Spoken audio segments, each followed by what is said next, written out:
بسم الله الرحمن الرحیم. په اکسل کې اتومات سیریال نمبر یا مسلسل نمبر یا شماره څنګه اتومات راوړلی شو، لکه مثال چې موږ د نوم خانه کې لیکل کوو، شماره دې خپله واخلي. لکه دلته چې اوس موږ لیکلي شماره، نو دې لپاره زه یو نوی شیټ اخلم. شیټ کې راځو پیج لیاوټ ته، دا به رایټ ټو لیفټ کړو او بیا به راشو لږ به یې سایز زیات کړو داسې. دلته لیکو شماره، نوم او دنده معاش.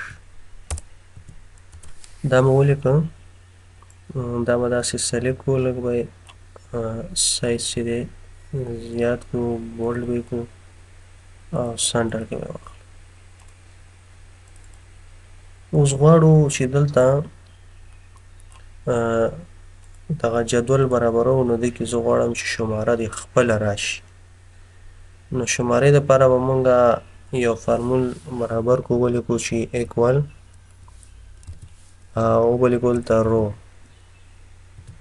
مو چې ولیکله، او زه راځم دغه رو چې کوم کالم چې کوم دی دا اول پراخومه چې تاسې لږ ښه پوه شئ، دا فارموله پکې صحیح راشي، بیا به وروسته کوچنی.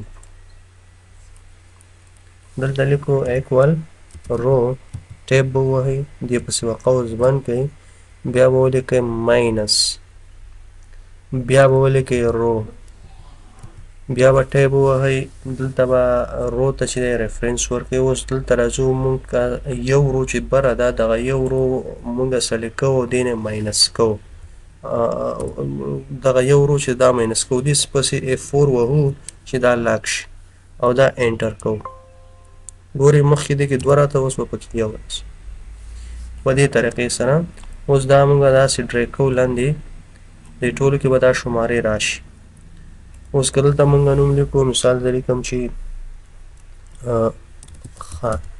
شماره خو تیاره شته، زه یم چې نه، شماره دې هغه وخت راځي چې کله مونږ نوم ولیکو، هغې نه مخکې د خانه سپینه پاتې وي.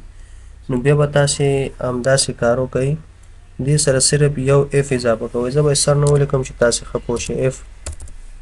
اف فنکشن لیکئ، اف که چیرې دغه سیل دا مساوي شو د خالي سره، نو کامه دا سیل هم خالي پرېږده، که نه داسې نه نو بیا ولیکه چې رو قوس بند کړئ، پسې ماینس بیا رو قوس بند، او دلته راشئ دا یو رو سلیکټ کړئ او دې پسې F4 ووهئ چې دا لاک شي، انټر یې کړئ. یس، اوس دغه فنکشن چې دا دې ټولو باندې اپلای کړي. ګورئ اوس دې نورو خانو نه ورک شو. څه وخت به راځي کله چې موږ ته نومونه ولیکو. مثال زه لیکم چې ولی، کریم، فهیم، ندیم، وسیم، جان، نور، خالد. ګورئ خپله اتومات راځي. بله خوبي پکې دا هم ده که چیرې تاسې کوم ریکارډونه ډیلیټ کړئ، دا نمبر په اتومات ډول سره اپډیټ کیږي. لکه زه راځم یو دوه ریکارډه، پنځم او شپږم ریکارډ ډیلیټ کوم، اوس فعلا موږ سره نمبر 9 پورې دی. که دا رایټ کلیک کړو، ډیلیټ یې کړو، ګورئ اتومات نمبر چې دی اپډیټ شو، 2 ختم شو، 9 پورې و، نو 9 پاتې شو. ګورئ که چیرته تاسو سره بره روګانې زیاتې وي، مثال غواړئ چې لاندې شماره شروع کوئ، فرضاً دلته بره هیډر روم لري، زه یو څو روګانې اضافه کوم، رایټ کلیک، انزرټ رو.